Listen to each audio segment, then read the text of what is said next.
Welcome, everyone, to me talking about some of my OCs and OUs for Dandy's World characters.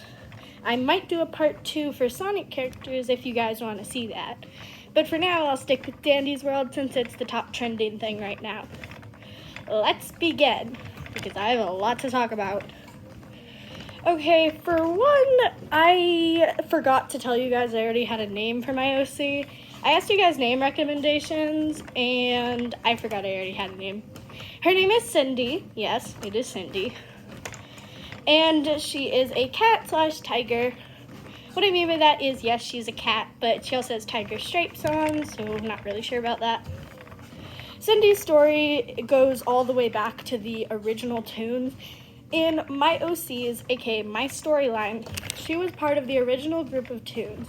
The original tunes consist of Dandy, Astro, V, and Shelly, and her, of course. Like I said, she's one of the originals. She was alive back when the producers of the show were still alive as well, meaning the people in the show were still running it. They were fully aware that they were alive, but kept it a secret from the public. Each day, they would be used to act in certain skits sent out to the public. Since they were cartoon characters, of course it was projected as a cartoon. No one knew they were actually living creatures. This was back before they opened it as a museum for people to come see them. Their days mainly consist of just playing around and doing their personalities. V was very into wanting to become a real TV host, although she got to pretend to be one in most of the episodes she was in. She dreamed of becoming a real one and really liked narrating and being like the announcer for things. Shelly just wanted her friends to have fun and was really that sweet one in the group who was both shy but also really kind to everyone. If I had to describe her as a character, I'd say Cream. Dandy was pretty shy and not as outgoing as he is in the current game, though he wasn't completely shy. Mainly, he just went around with whatever made his friends happy he went along with. You could call him a sheep, but he had his own opinions. He just never talked about them because he'd rather his friends be happy. He was kind of that quiet kid who just went along with whatever made everyone else happy. Though he was supposed to be the leader in most of the cartoons he was portrayed in, he, in reality, kind of just let everyone else decide, and he was just going along with whatever made them happy. For Astro, I have a sleepy kind of vibe. I feel like he would be tired all the time, not really wanting to go on set, and although he liked acting and really enjoyed the company of his friends, he'd always forget stuff and end up sleeping. For instance, I have a skit where one time they were all having a go-kart race inside of the museum. They had made go-karts out of boxes and stuff they had found around. V was being the announcer, but V also wanted to try racing because she was an attention seeker. So she asked Astro if he could sub for her while she raced with V. Of course, after they thought they had tied, so they asked Astro what he saw, and turns out he had fallen asleep during the middle of the race. Yeah, maybe don't put him in charge of something that's boring. He'll most likely end up falling asleep. Though he doesn't do it on purpose to be rude, he's mainly just a tired character and is very shy. He tends to hide behind Dandy a lot and not really talk much to the group. He's really only social with them if they ask him things, because he loves them as friends, but is also super shy and tired all the time. Now, one thing that I think is very interesting is I feel like back when Cindy, Dandy, Shelly, and V, as well as Astro, were all originated, I have a feeling that Cindy, being one of the ones that wanted to be the star of the show, but never wanted to upstage any of her friends, I feel like she would end up developing a friendship with Dandy. Dandy would always make sure to include her even when she was shy, not wanting to be it. And I feel like she might have developed a crush on him. However, this crush was shortly lived as the whole phenomenon of her getting separated from the group happened, eventually leading to her disappearance as a toon. But I like to think that Cindy's personality is she wants to make sure everyone's having fun, and although she really wishes that she could have the spotlight and be the one everyone cheers the name for, be the main tune that everyone wants, she could never have the guts to take that away from her friends, and honestly just pushed it aside. But all of that changed one day when the producers, aka the two people who started the show, decided that she wasn't getting as much as a fan recognition as all the other tunes. People started to forget her and say that she was just like any other character. She didn't have anything special about her, and most of the time she was background filler. Eventually, she started getting less and less gigs inside of the skits and would mainly just work backstage with Astro, though she would end up doing most of the work since he mostly fell asleep during it. Anyways, she would end up getting very desperate as she didn't want to be left behind, and even overhearing one of talk about replacing her with a new tune after her experiments could actually lead her to make a new tune. This making Cindy extremely nervous to the point where she was willing to do anything. Of course, the girl scientist, or the main villain of the group, was of course eager to help her. She had already been teaching her how ichor works and teaching her while the others played, as she saw something special in Cindy. She told Cindy that she was special and that she was meant for great things. She could also help her in a lot of her experiments and maybe even one day mean the main star of the show. Of course, Cindy agreed to this, having the feeling of fame, fortune, and most importantly, all eyes loving her.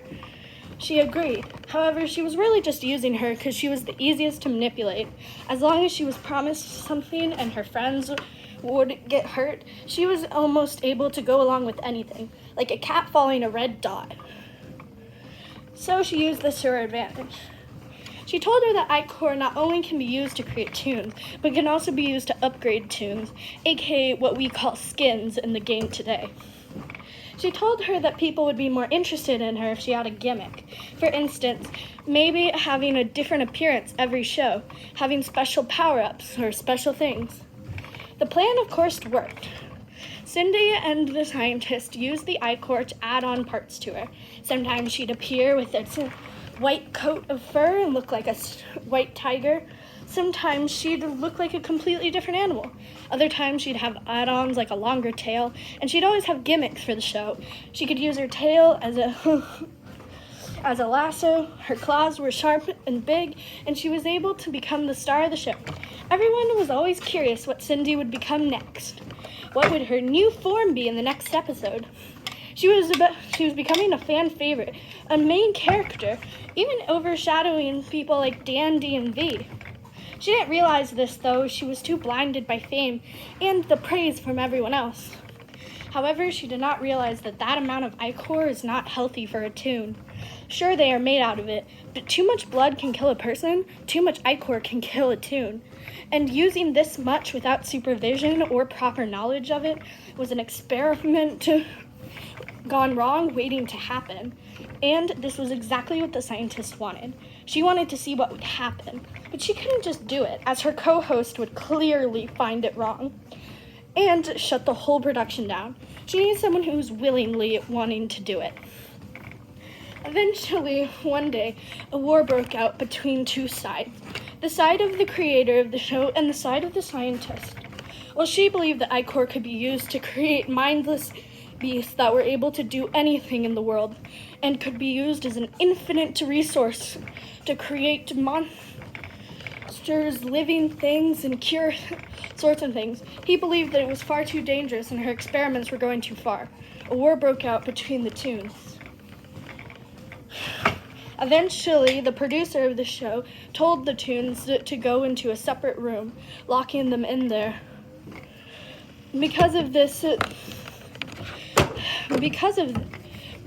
would be safe from her for the time being. She'd be safe from her tyranny and trying to experiment on them. He hid them in the room. Cindy knew all about ichor and was the only one who knew how to control it. However, she was too scared or frightened to speak up for herself with the other tunes. Everyone else was very confused. They didn't know what was happening, and they didn't even know there was a war going on in the factory. or I guess studio. Eventually,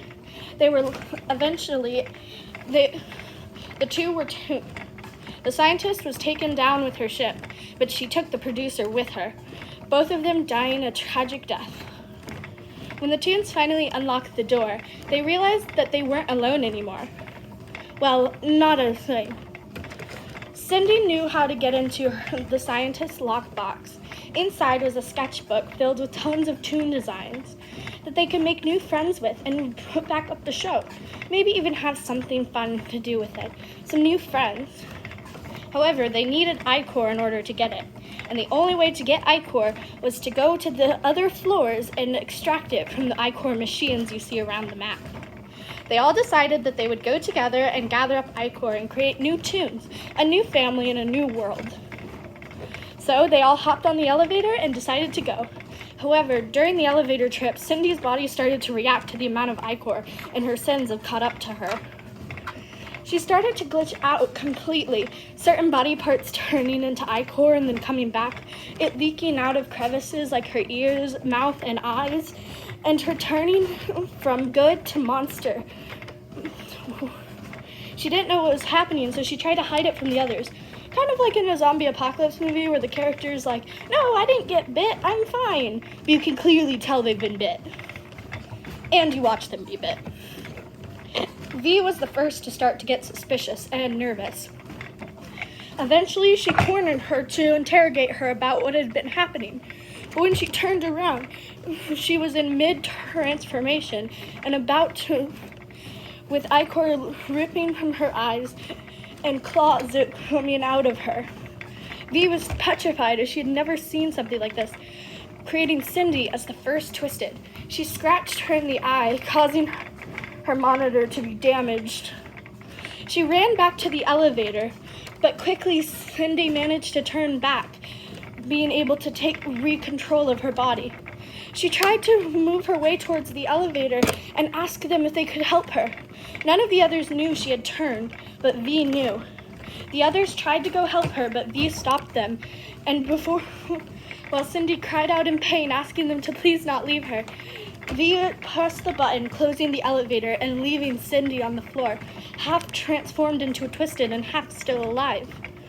On the elevator back, all of them yelled at her, asking her, "Why in the world would you leave Cindy behind? She needed our help." V was too scared to tell them about what she saw, so she just stayed silent. Eventually, Cindy was found by the crater. Apparently, the scientist who had fallen. iCore is a different reaction to humans than it does to Toons. It consumed her completely, but when she died, she managed to take control of it, creating a sort of mangled mess. She was able to whisper to Cindy because of the experiment she had thrown on her, using Cindy as a sort of puppet to get what she wants, whispering on her ear and being the devil on her shoulder, telling her that her friends left her and that they tried to kill her, leaving her behind, eventually turning her to a bloodthirsty monster, creating the first Toon. They went back to try to get more iCore, but this time V was lost.